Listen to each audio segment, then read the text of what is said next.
Hi, welcome to another edition of Science at Play. My name is Stephanie Smith, and this is Nick Villagra. Nick, what do you have going on for us today?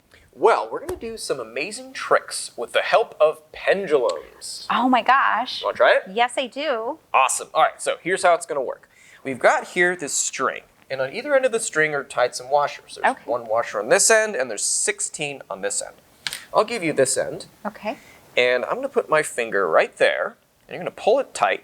And what do you expect to happen if you let go? I think the washers are going to hit the table because they're heavy.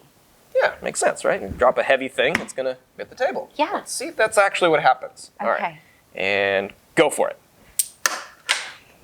It didn't work. Sometimes in science, you got to do things multiple times. So let's try it again. All right. There's your end. Here's my end. And go for it. Oh my gosh. Never give up, right? It didn't fall. Yeah, it didn't fall. Pretty amazing, right? It is. How does that work? All right, well, let's get into it. So here's what's going on. We have ourselves a pendulum here. So pendulums, you might know, are things that swing back and forth. You might see them in like a grandfather clock. You know, they do that, right? So normally a pendulum slows down as it swings down. But what's going on here is that when you drop this heavy bundle of washers, it's causing the pendulum arm to speed up. It's going to go a lot faster, which makes it's going to be able to go so fast it will wrap around my finger multiple times. And when that happens, there's a lot of friction between the string and my finger, and that is going to cause it to get stuck. Wow, that is so neat. Does this work with other objects?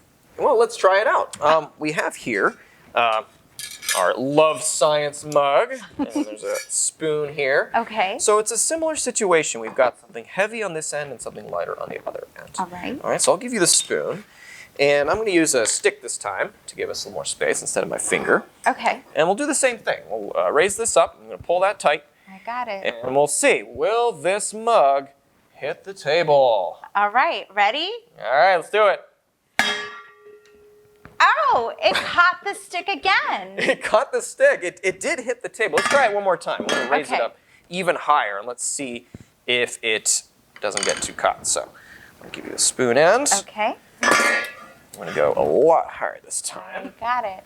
Okay, here we go. We ready? Yeah, we're ready. Woo! There it goes. It worked. All right. Helped it wasn't breakable.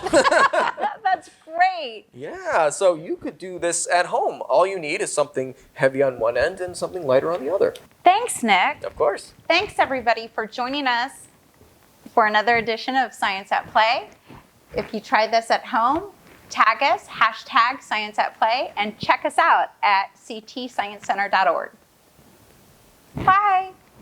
If you are enjoying this activity, please support the Connecticut Science Center by making a donation.